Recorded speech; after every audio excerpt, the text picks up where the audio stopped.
Hello नमस्ते नमस्कार welcome back to my channel. I hope सगळे मस्त मजेत आणि हेल्दी असाल. आता फ्रेश वगैरे झालो आणि आता चहा ठेवायला चालले खाली.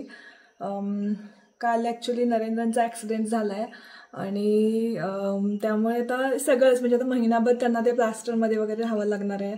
आता काय कसं झालं ते पुढे आपण बोलूच यात. पण आहे आता महिनाभर म्हणजे घरी तर ऑब्व्हियसली नाही थांबणार आहेत ते.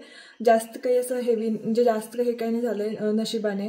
पण आहेत ते आता व्यवस्थित आहेत तसे, फक्त थोडं हात वगैरे दुखतोय. ते अचानकच असं हात गळ्यात वगैरे, सो त्यांना थोडं अनकम्फर्टेबल होतं आहे.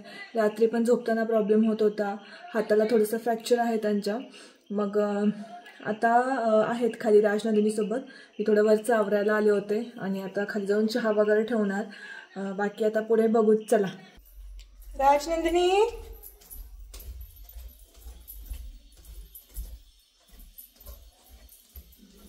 ओके, ते दोघं बाहेर खेळतायत. नरेंद्र तिला बाहेर घेऊन गेले. नरेंद्र आता ऑफिसला जाऊन आलेत. मी त्यांना आज सुट्टी घ्या म्हणून लागले होते पण ते काय ऐकले नाहीत आणि जाऊन आलेत ऑफिसला. थोडा वेळ काम करून त्यांचं दिवसाचं टार्गेट पूर्ण करून आलेले आहेत. आणि त्यात आता मी त्यांना खायला दिलं तर मला म्हणतात की कंटाळा लागला खायचा, कारण डाव्या हाताने खायची सवय नाही आणि फास्ट खाता येत नाही. डाव्या हाताने खूप हळूहळू खायला लागायला लागले. त्यामुळे थोडं आता नवऱ्याची सेवा करायची संधी मिळाली. ते काल पण म्हणजे जेवतात व्यवस्थित पण ते कंटाळायला लागले की हा डाव्या हाताने कधी खाणार. आणि त्यात माझं असं होतं की राजनंदिनीला भरवायचं, हे करायचं ते करायचं, असं सगळंच येऊन पडल्यामुळे खूपच प्रॉब्लेमॅटिक सिच्युएशन झालेली आहे. ती उठली आहे. राजनंदिनी झोपले आता. नरेंद्रांची हालत सध्या अशी आहे. नरेंद्र 2 दिवसातच वैतागलेत कारण त्यांना अशी सवय नाही आहे ना बंदिस्त राहून एकदम. काय काय कसा पडला, काय पडला जरा आता मला जाणवाले राजनंदिनीचा तोंडातला घास संपायच्या आपण भरवतोय कसं होतंय. मला असं वाटायला लागलं की मी उशिरा खायला घालायला लागले म्हणून मी पटपट हे करायला. असं नको व्हायला की तुम्ही थांबलात. बिचारी राजनंदिनीला त्यांना घेता येईना त्यामुळे त्यांना खूप वाईट वाटायला लागलंय. आणि त्यांना असं असतं की त्यांना झोपताना सुद्धा राजनंदिनी शेजारीच पाहिजे असते त्यांना. पण आता तिचं काय सांगता येत नाही, ती लाता मारत काय मध्ये, त्यामुळे तिला तिच्या शेजारी यांना झोपायला नाही भेटत आहे. ती असं हात लावत होती की आज ना काल तिने चुकून डोकं मारले त्यांच्या हाताला, लागलं तिला. काय राजनंदिनी ना आता त्यांना उचलायला पण येईना आणि हिला पण नेमकं मी कामात असते ना की उचलून घ्यायचं असेल तर हात करते यांच्याकडे, यांना काही उचलता येत नाही. तरी डाव्या हाताने मी नको म्हणताना सुद्धा डाव्या हाताने त्यांनी उचलायचा प्रयत्न केला. आता मी इतकं सांगते की अजिबात उचलू नका. चुकून इकडच्या हाताला काय हात लागला, पाय लागला तिचा, कुठं झटका दिला तर आणि ते डबल व्यापून होतो. पण हे काय ऐकत नाहीत. 3-4 वेळा मी सांगितलं यांना घेऊ नका तिला म्हणून. म्हणतात मला कधी एकदा महिना हे काढतोय प्लास्टर आणि तिला घेतोय असं झालंय. झालं सांगते तुम्हाला. नरेंद्र ऑफिसला गेले होते आणि तिथून मग मीटिंगला गेले होते त्यांच्या कलिग सोबत आणि वाटेत रिटर्न जात होतात काय, रिटर्न जात होते ऑफिसला. जाता जाता समोर मुलं होती, दाभोळकर कॉर्नरच्या इथे मुलं होती कॉलेजची आणि त्यांनी एकदम गाडी थांबवली यांच्या गाडीसमोर. त्यामुळे मग यांना सुद्धा थांबवावी लागली. स्कूटीवरनं ते हे 2 जण, यांचा कलिग गाडी चालवत होता आणि 2 जण अचानकच ब्रेक मारल्यामुळे स्लिप झाली गाडी आणि पडले. समोरच्याला काय लागलं नाही पण नरेंद्रांचा ते एकदम अशी या उजव्या हातावर असे पडले ना. सो मग सगळीकडे खरचटलं पायांना वगैरे. इथं ह्या हाताला जे होतं ना तर ते लागलं होतं. मग डॉक्टरकडे लगेच गेले. तोंडाला पण इथे लागलंय, रक्त वगैरे आलं होतं. नरेंद्र एकदम पडले उजव्या हातावरती. मग दोन्ही पायांना वगैरे खरचटलं. त्यानंतर हाताला पण एका डाव्या साईडला असं एकदम स्क्रॅच पडल्यासारखं हे झालं त्यांना. पण त्यांना ते काय दुखत नव्हतं पण उजव्या हाताचं खूप दुखत होतं कोपऱ्याजवळ. आणि मग तिथून हॉस्पिटलला गेले आणि डॉक्टरनी त्या साबुदाण्यासारख्या होमिओपॅथिकच्या गोळ्यानं तर त्या दिल्या होत्या. आणि तिथून मला यांनी फोन केलाय, मला सांगितलं नाही असं काय झालंय ऍक्सिडेंट वगैरे. आणि हे यांचं नेहमीच आहे, नेहमीच. मला अतिशय राग येतो या गोष्टींचा, यांचा अतिशय राग येतो की कधीच मला सांगत नाहीत असं काही तर प्रॉब्लेम झाला, ऍक्सिडेंट झाला. आणि याच्या आधी पण जवळजवळ महिनाभरापूर्वी त्यांचा ऍक्सिडेंट झाला होता, पण ते मला माहितीच नाही किंवा त्यांच्या वागण्यावरून मला समजलं पण नाही. तेव्हा यांना लागलं नव्हतं, पण त्यांच्या मित्राला लागलेलं. आणि मग आलेत, ते फोन केलेत मला की डीमार्टमधनं काय साहित्य आणायचंय. मग मी म्हटलं हा ठीक आहे, असं घेऊन या. घरात आलेत तेव्हाही मला समजलं नाही यांच्याकडे बघून. ते आले, त्यानंतर मी काय पाणी घेऊन उभारले होते, म्हणलं हे घ्या पाणी. तर नको म्हणलं, घेतो थांब नंतर. वरती गेले डायरेक्ट आणि कपडे चेंज करायला हे करत होते. मग मी गेले वरती आणि बघते तर तिथे गोळ्या दिसल्या. मी म्हणलं ह्या कुठल्या गोळ्या? मग म्हणाले मी पडलो. मग तिथनं पुढे सगळं मला कळलं की असं झालंय. म्हणजे हा माणूस घरात येऊन 5-10 मिनिटं मला काहीच माहित नाही यांचा ऍक्सिडेंट झालाय.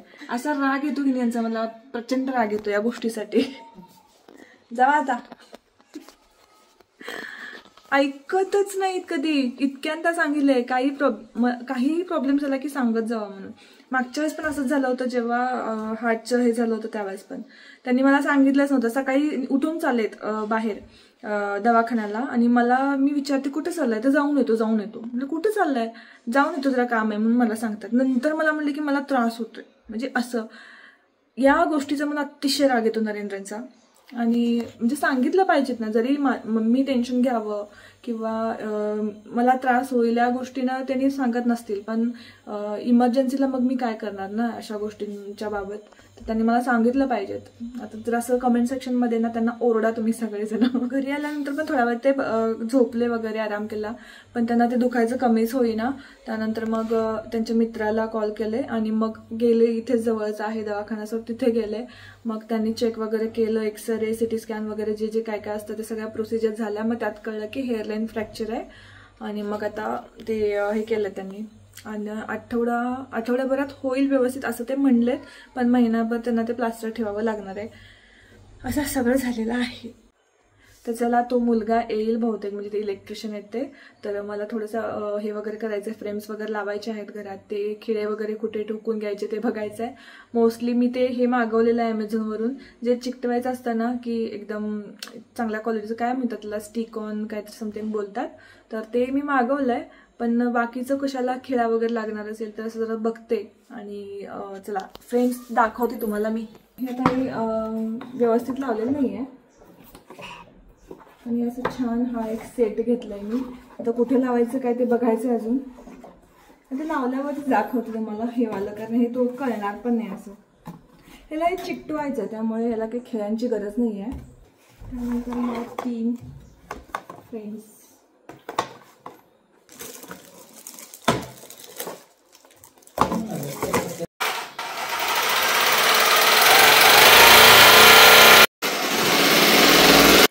सकाळपासून काही ना काहीतरी काम चालूच आहे माझं.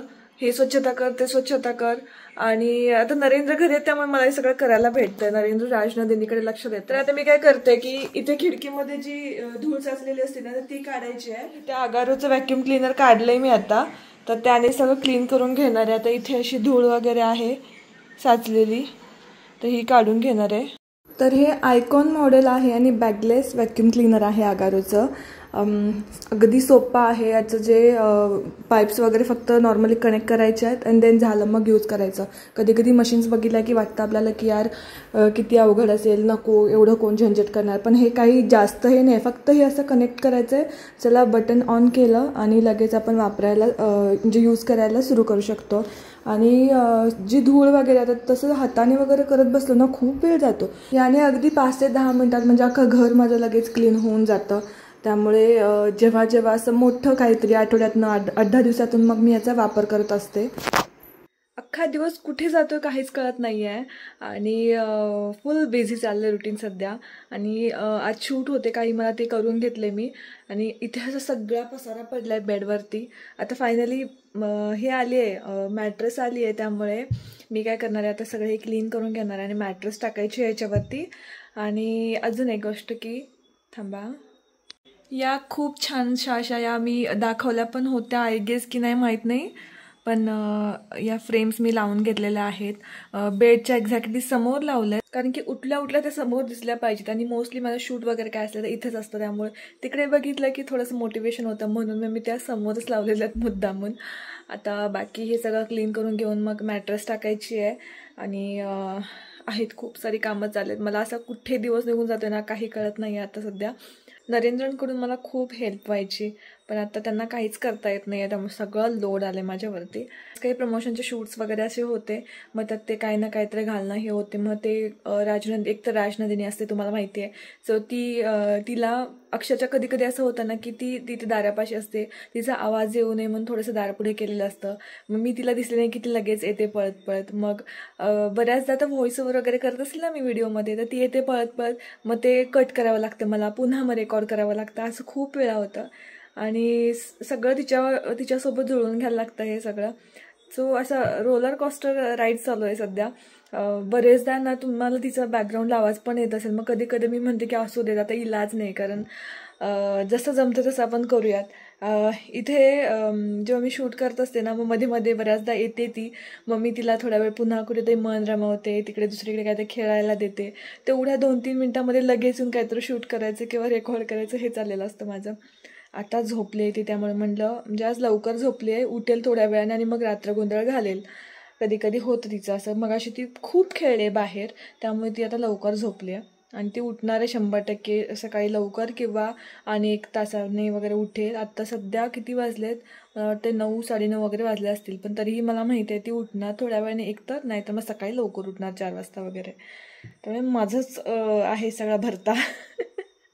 तर चलो आता हे क्लीन करून घेते, थोडा पसारा येतो. 3 पार्सलसुद्धा आलेत माझे. मी काही ड्रेस मागवले होते, सारखं काही ना काही ते शूटसाठी लागतं, सो स्वस्तात मस्त मागवले, असं काही कॉस्टली काही मागवले नाहीत मी. मंगळसूत्राचं तुम्ही विचारण्याआधीच सांगते, मगाशी शूट करताना मी सोन्याचं काढून ठेवलं होतं आणि साधं घातलं होतं कारण ते शूटसाठी तसं लागणार होतं. आता ते मी नंतर फ्रेश झाल्यावर ते घालेत, त्यामुळे त्याच्यावरनं पुन्हा कुणी कमेंट्स नाही केला तर बेटर होईल की मंगळसूत्र का नाही घालत. मी घालते, बट आता शूटसाठी काढलं होतं आणि साधं घातलं होतं. तर चलो आता हे काम पटापट आवरून घेते.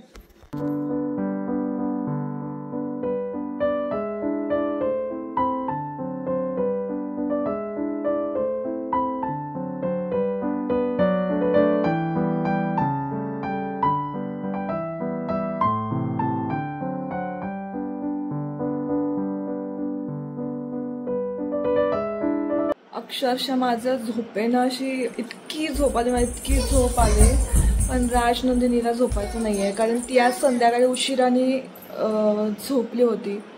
म्हणजे तिला मी खेळायला घेऊन गेले खूप बाहेर, खूप खेळली आणि झोपली 7-8 वाजता आणि उठली आता 9-9:30ला.